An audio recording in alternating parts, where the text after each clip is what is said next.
turn recording.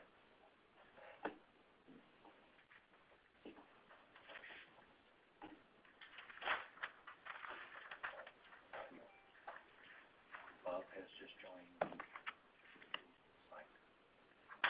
Bob, can you see the site? I show you've just come in. Yeah, I'm trying to get online. Okay, got it. Okay. You see? Are you picking up video? Yes, I am. Okay, good. Thanks.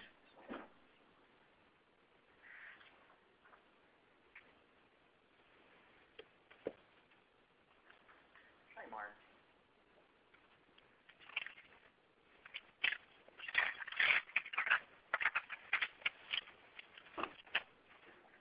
Correct. It's just started.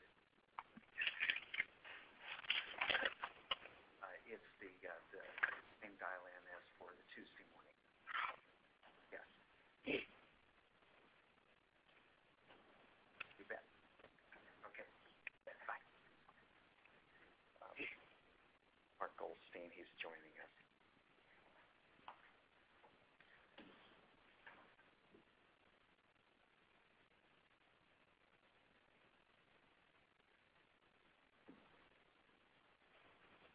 And we're a few minutes after 10:30.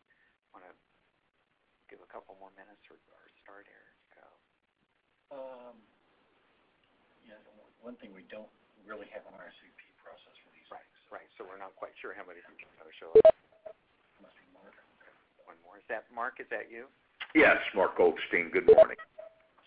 Would you join, please? Matt Dostal. Hi, Matt. Hi.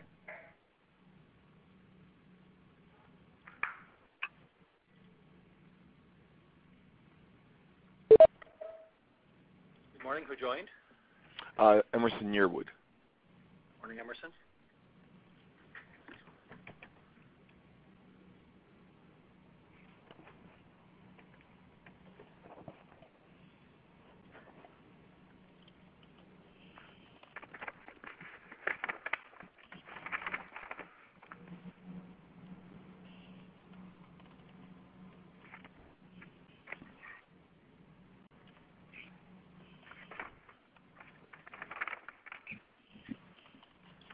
Mike, are you attending Pursuit? Yeah, that's right.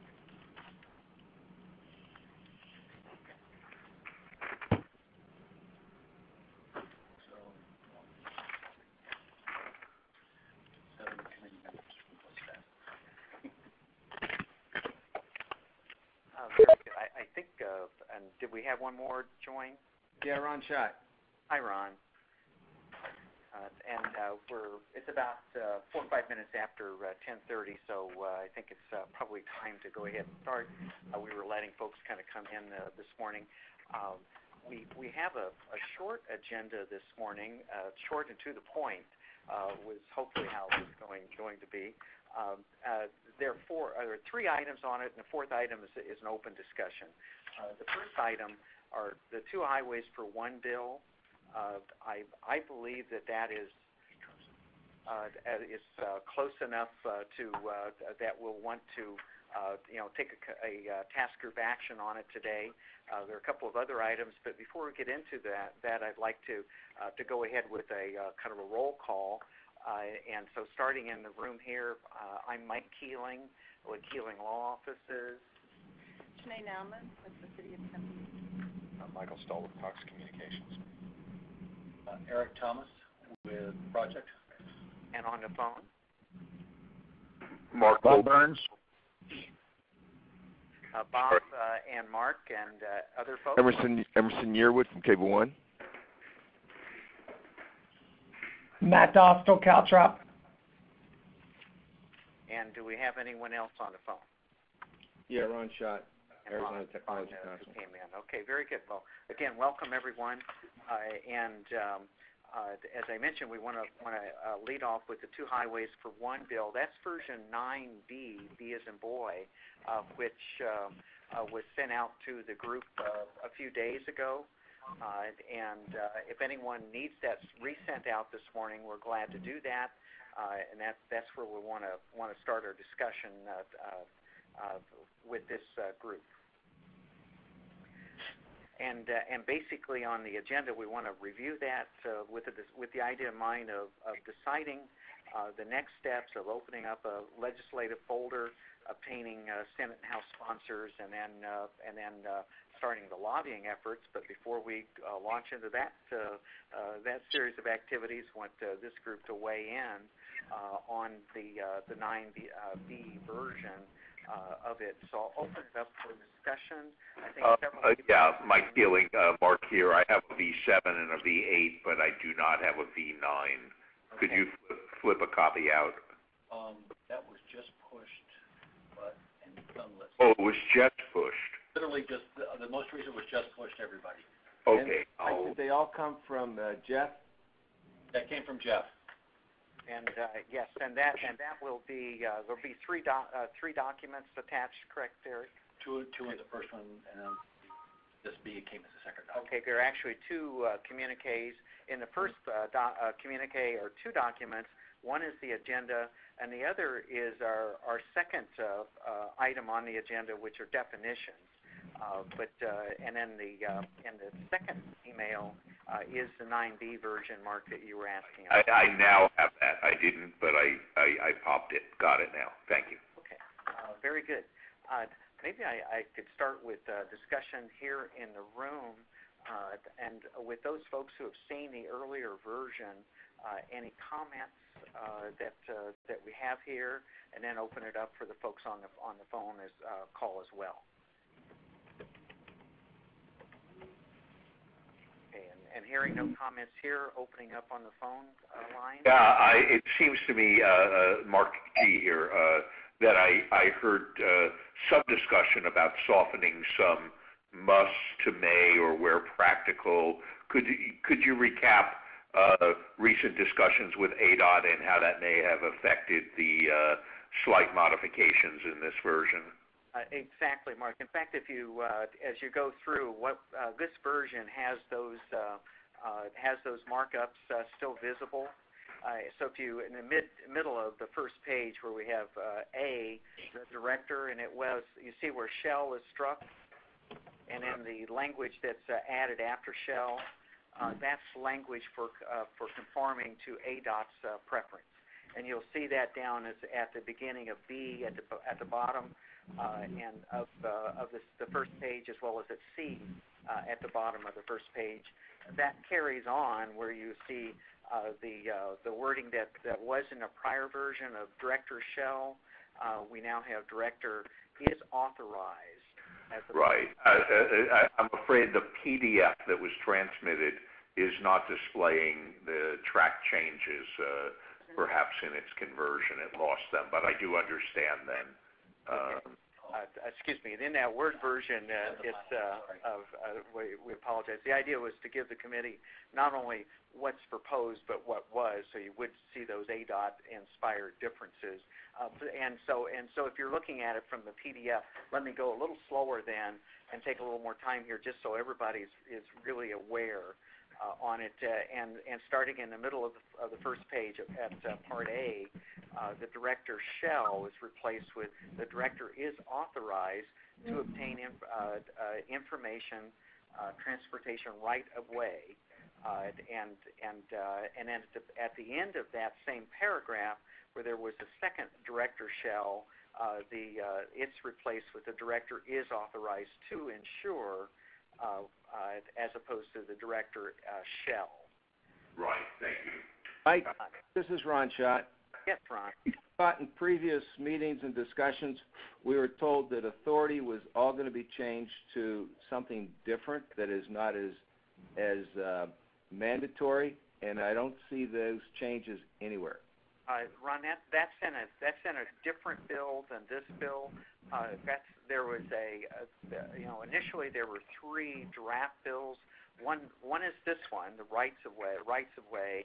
A second one, which is an authority, which is totally separate from this bill, and I think you may have had an early draft of that, where the term authority was changed to office. But that does not relate to the bill that we're reviewing right now. Very good point, and so I don't want to make little of the point. I want to emphasize you're exactly right. It's just a different bill. I'm looking at the draft bills that Jeff sent 11:30, and one of 3 emails, and the title on it is Chapter 8, and it says Arizona Broadband Development Authority, General Provisions. It starts it right out with defining authority. Correct, but that is not the bill we're reviewing right now. Okay. The last email you got, Ron, was just a PDF attached. And I believe it was entitled Additional Committee Documents. Yeah, I'll keep looking. Here, I've got a soft version of that, I think. That was just transmitted 10 minutes ago, Ron. Okay. I've got the soft Word document.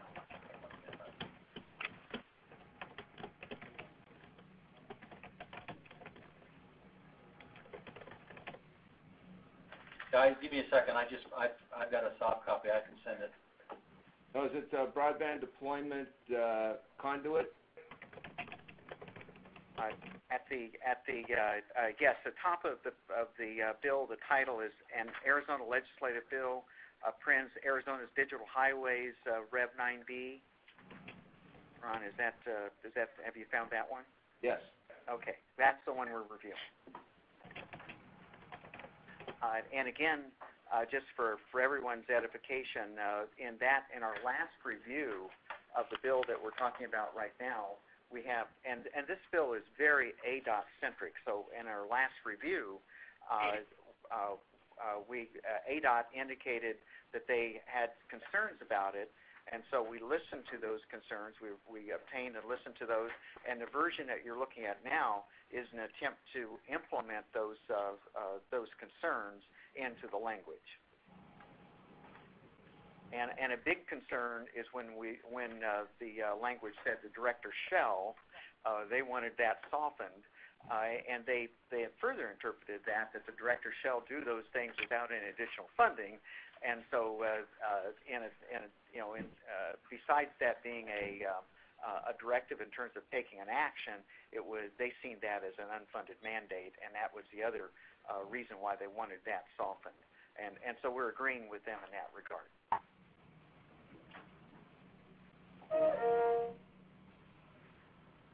Okay. Now, and then one other thing, while we're still on Part A, one other issue that came up in the last meeting with this task group was that what do you mean when you say conduit? Is that a conduit bank? Is that a series of interducts in a single conduit? Is that microducts within the interduct, et cetera? And so there's language that's been added to the bill that flushes out those 3 levels of conduits, where you might have a 4-inch PVC conduit, and within that interduct, and even within the interduct, the microducts that are useful for inexpensively blowing fiber within each of those microducts. The idea is to establish an environment in which there would be dedicated raceway for each commercial provider of broadband that utilizes this infrastructure. They should be receiving a soft version now of this. Oh, good, good. And Eric just mentioned that he's also sent out the Word version of this document, which does have those corrections in it rather than the PDF, which only shows the most recent version. And this one came from Eric Thomas. And that's coming from Eric Thomas. Hey, Mike Kelly, this is Matt Dostal. Is the goal of this language to assuage concerns on ADOT's part about unauthorized personnel in right-of-way? Is that, I know we're on A and specifically A-1, but in your dealings with them, were they concerned about unauthorized personnel in right-of-way? And Matt, Mark G, yes. And part of the intent here is, though not specifically stated, is we believe there would be a movement to place the regen points and the vaults at highway exit points and adjacent right-of-way on other roads, where you're not on the highway itself. That isn't specifically placed here in language, but it is enabled, and it is our evolving understanding with ADOT that would ameliorate their concerns with the highway access maintenance issues. Right, but without that defined, could we not, in theory, create a bunch of interduct that's inaccessible? Let me address that because we have talked to ADOT about it. So Matt, that's a very good point. It has been discussed with ADOT, and as we go forward in that document, that ADOT would require for a broadband provider to utilize, to rent or lease this infrastructure would be those restrictions that are their standard restrictions with regard to non-ADOT personnel in the rights of way. And so, right. So yes, it's come up. ADOT is comfortable with their standard solution. Okay. For those types of maintenance personnel in the rights of way, and they have documents in place that they would utilize should this bill become a reality. Yeah, and that is correct. As long as you vetted that out, because that is a constant hurdle to overcome in the wireless arena when we want to site in ADOT right away. Yes. Okay. And then while we're on Part A, any other concerns on Part A with regard to this, to our committee here, our task group here?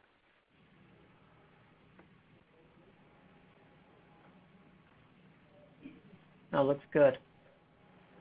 Okay, hearing none, going on to Part B. There again, as I mentioned, we've got a director shall is changed to a director is authorized to, and that's the only change in B from the earlier version that this task group had reviewed. Do they like that language? Is authorized? Thank you very much. Yes. That was a good addition by you. Yeah, but it's Whoever. yes, right. They seem to be very comfortable. It's a group. Yeah. No, that was you were good. helpful in that. And then the other aspect of that, as I mentioned earlier, when the part of the feedback from ADOT was that they seeed a director shall as an unfunded mandate. So not only was something an activity they had to do, but it was a funding they already had, which was already allocated. So that Which was really not our was the intention, but that's nonetheless the way Right, the and it language gives them the read. discretion. right. So it's what did you say? What did I hear? Kind of routine. Yeah. And so we finally communicated on that. Let's see. But on Part B, any other comments on Part B from this group? Okay. Hearing none, going on to Part C. Again, we've got a director shall. In Part C, I mentioned earlier that we've extended the language in this bill from just being conduit and interduct to including microduct. And when you do that, we previously had in Part C the idea of a pull tape, and that's very specific, a word of art, or phrase of art within the industry, where that's actually a pull string that when you put it in a conduit, then you can pull fiber or copper or whatever in that conduit. But if it's going to be a fit with microduct, then all of a sudden you don't need a pull string, and so we've updated for that. We made that technical correction in Part C as well. Any comments on Part C? They don't have to, though, install interducts and microducts. I mean, what if there's... Correct. Do they have to They install They fiber? do not have to. Correct. That's going to be... That'll come out of a dialogue with providers, I think, about what kinds of facilities they'd like to see in a particular, conduit. And another thing that's dealt with later on, too, is some providers have told us that they're going to want control over an entire conduit, and wherever that terminates in various kinds of access faults. And other providers may elect to share conduits using microducts or other interducts. Right. I mean, it seems maximum flexibility to control what type of and amount of fiber So we're trying to leave it open so that the providers can basically negotiate for whatever bite size they want out of that trench. Right. Interduct can be installed later anyway. And it can be retroactively installed. And so we've left some very general language, as you can see at the bottom of C, there were, capable of supporting fiber optic cable placement techniques consistent with industry best practices as determined by the director. So we're giving the director quite a lot of latitude in going forward. Right, and I frankly, I appreciate the latitude anytime you get technically specific in the legislation. You're likely to end up sorry about that at some later point. So Absolutely true. Point well taken, Mark. I think we're all in agreements there. Somewhere in this, we also talk about who is providing input to the director, and I think that's going to be... Yeah, that's addressed later on. That basically it says that the director will consult with ABDC and with the infrastructure office if and when that. Is it possible that the director would ever make a decision that would be counter to the I think he'd have the ability to do that. Yeah. Okay. It is at the director's discretion. So yes, that indeed is possible. Okay. And theoretically possible. Was that a requirement that they have? I think so. At ADOT to be able to have that level. If you want to use our highways, we have to have the ability to that was my point. opt out or to change.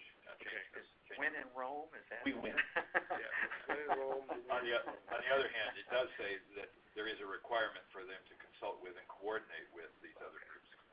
And that's exactly how we're doing it. But the director is given that latitude.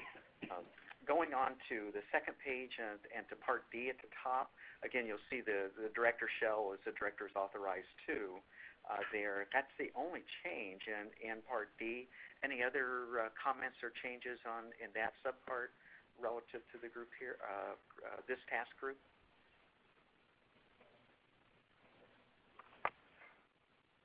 Hearing none, going on to E. Again, we've got that same lead-off change, but also in E, we had a reference to the ABIO, and Ron, that O is for office instead of A for authority. But because that's a non-existing entity, and because this bill may pass and the office bill may not, we've struck that language from this bill, and at least at this point. And as Senator Burns has indicated, there's flexibility in the language going forward, but at this point we have struck that out. Okay, now and this goes to my last question.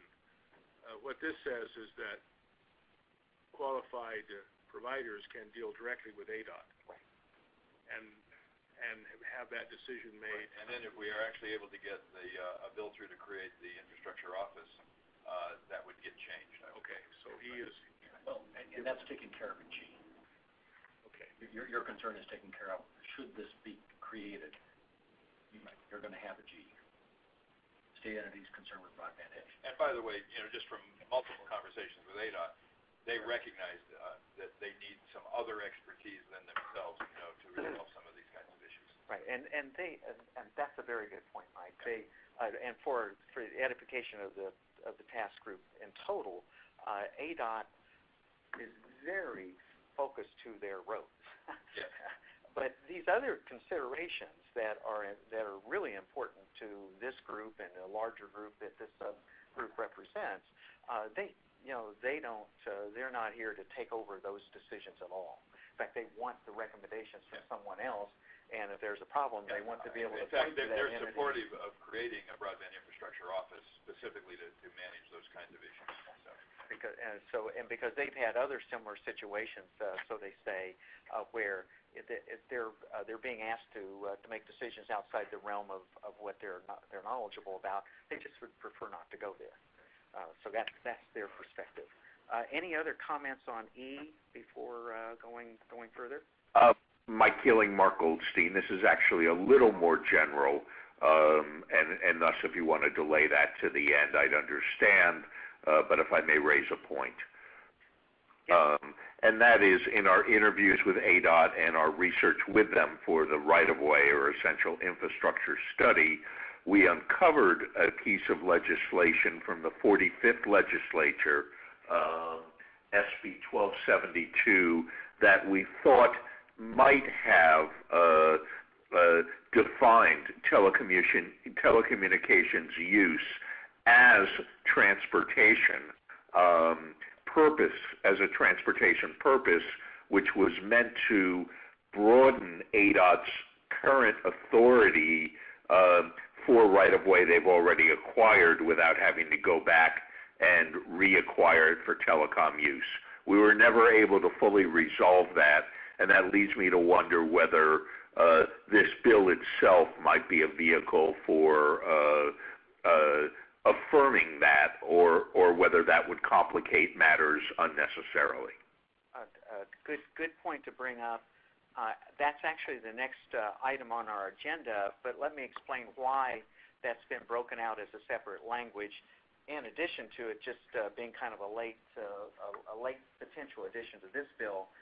But in the discussion with ADOT, and ADOT came back very specifically with their interpretation of the earlier legislation not defining telecom as a part of transportation. And they point to two specific ARSs, to 28792 and 28771, as to back up their conclusion.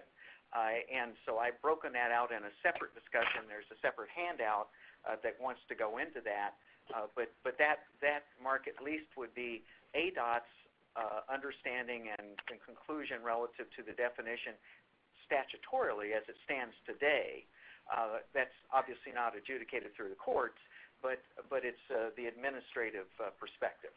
Their understanding is that information is not included in the definition of transportation. Beyond ITS. Yeah, beyond intelligent highway systems. Okay. Right. And in fact, we'll see that exact legislative language when we jump into the next handout that was sent out today. Then, sorry to jump ahead. Certainly willing to wait. But that's been on everyone's mind. How do we deal with that? And so.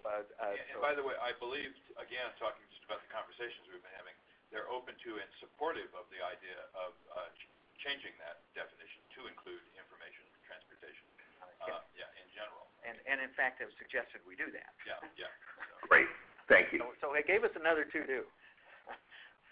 I have a comment on the definition, but we can wait till on the qualified requesting broadband provider. But do you want to wait till we get to G?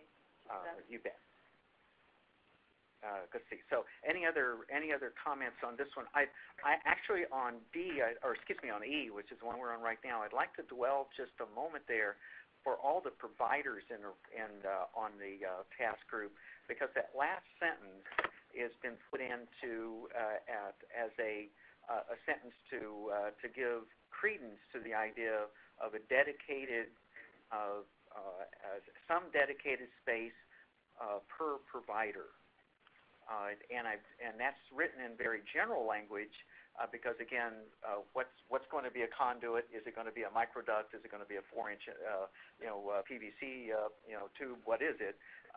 But the reason for that last sentence is because the industry has said, and it's been a strong tradition of the industry to have dedicated pipes in these situations. And terminating vaults and all of that. Yes. Right.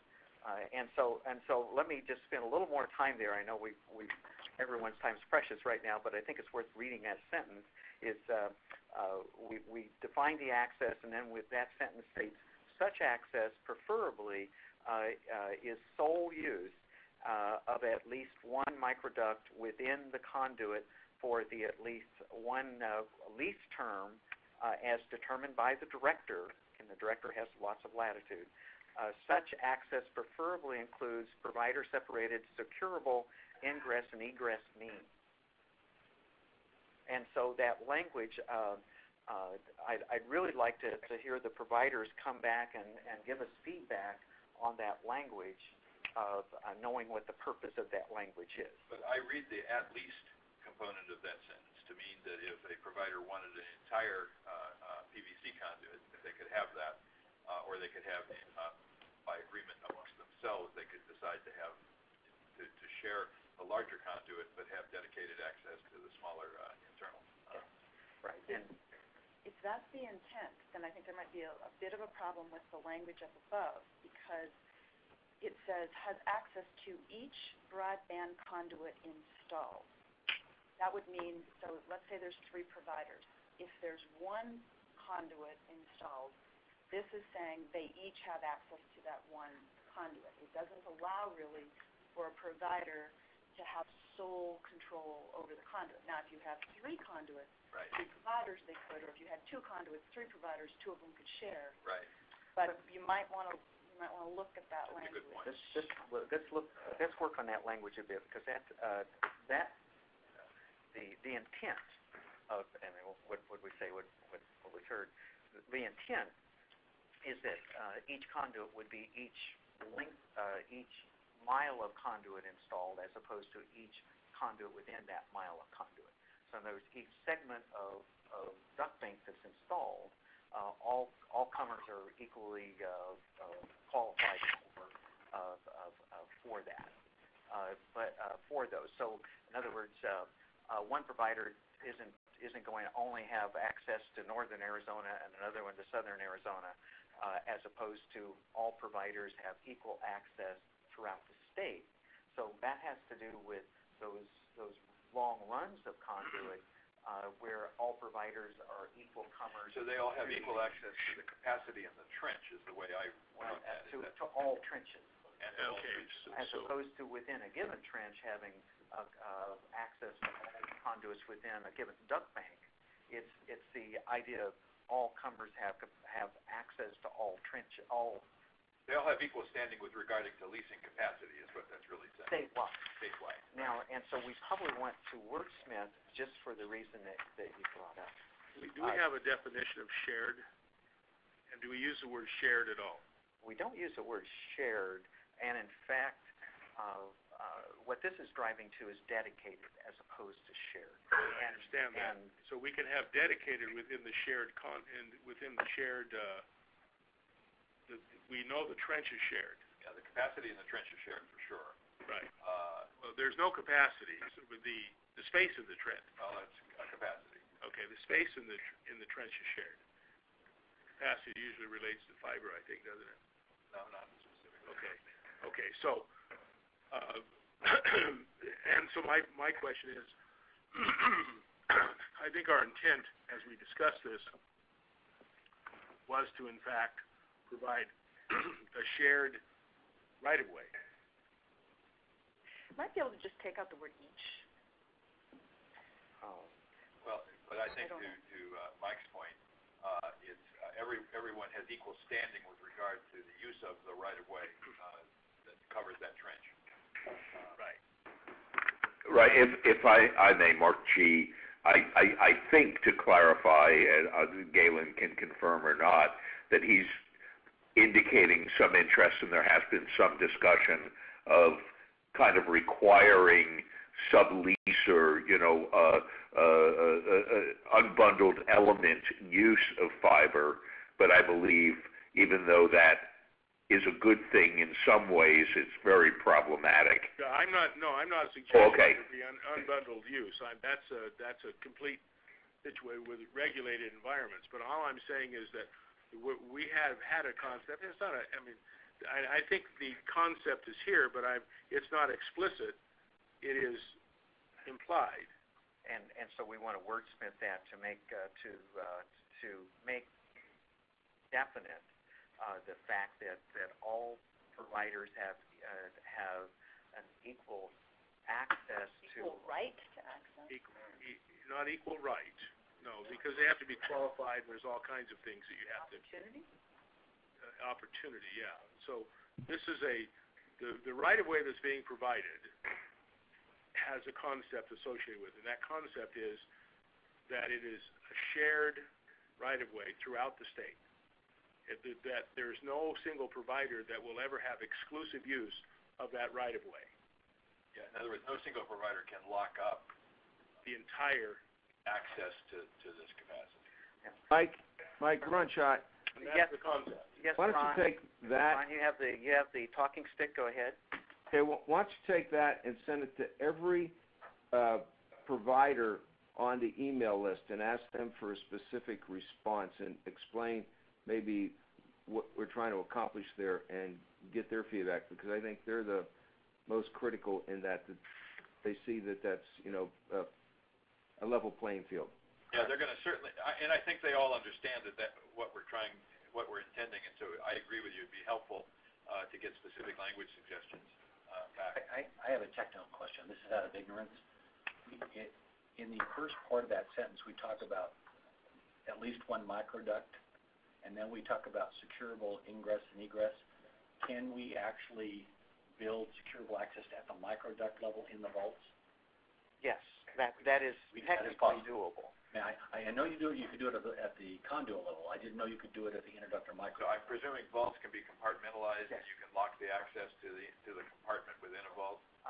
Carrier hotels have really championed that. That was the question out of ignorance. So if that's doable, that's where I've seen that done too, but that's typically within buildings, not in a field vault. Those are doable. Yeah, usually interduct will run out of a conduit bank. It can run out of a conduit bank and then be routed elsewhere. So it is possible. I don't know about microduct. I would be hesitant. Yeah, microduct seems awfully granular. The reason I say that is we specify microduct in the sentence at the lowest level, where we can allow distinct access. Yeah. If we're saying we're going to provide security at that level or individualized. One of the things maybe to be more explicit too, which is providers may lease entire conduit, may lease at the level of entire conduits, or less ducts or microducts, and now you've kind of really. Yeah. But I think that's important, and the reason is because there are going to be a lot of carriers, if in fact they go with this, that are not going to want to be in the same conduit for liability reasons. Yes. Right. They're going to want their own. Yeah, we've heard that clearly. Yeah. And so we need to make sure the language reflects that issue. This is Mark again. Question, Mike Keeling. Is there any concept where we indicate equal opportunity and the ability not to monopolize that? There is still, no matter what we design, it is a limited resource, so there is some first come, first serve priority, I assume, and eventually some segments, no matter how designed, may run out of capacity for additional latecomers to be added to. Capacity to lease entire conduits, yeah. So if we say something like has the opportunity to lease, Okay. and then is the leasing issue in the ADOT bill or in the other bill? Now you're talking about management. Actually, let me feedback from ADOT's perspective. Right now, ADOT would not want us to just only allow leasing, but an easement might be another alternative to that, which implies the longevity beyond that of a lease. say access, lease. Access is a good general word right now from the feedback from ADOT. And then when they interpret that at the rule level, because the statute they'll create rules from, is when they'll go down to the leasing, and that's when they'll put their requirements on it for access into the roadway area, the rights of way associated with public safety, et cetera. And that goes back to ownership of who owns the right of way, who owns the conduit, or shall we say the trench. And I'm going to ask you about gift clause issues related to this. The lease word in there does protect us from gift clause issues. It presupposes a quid pro quo. It presupposes a fair procurement, if you will. What we have for that is a cost-based rate. A cost-based rate, okay. All right. And that language is good All right. language from the gift cost perspective. And the lease does the lease say anything other than a cost-based? Oh yeah, it rate? can be it can be at no cost or at cost base or at market base. So Okay. it's And so then, and I have pictures of Tim Hogan coming in and saying, "Okay, guys." But that's all this why for cost education. base is good here, because that says at statute level that you're not giving it away, Okay. which a donee lease can be. Okay, and then that satisfies the gift clause also. But I'd like to underscore Ron's point about going out to all the providers, with our final language and their suggestion. Let's see, any other comments on? Because again, we want to keep this at the statutory level of language as opposed to getting too deep into it. And so we're going to be looking for those general words as we've suggested here. I think if you talk about opportunity to access, and you make sure that you don't have the word each broadband conduit. And each comes out, doesn't it?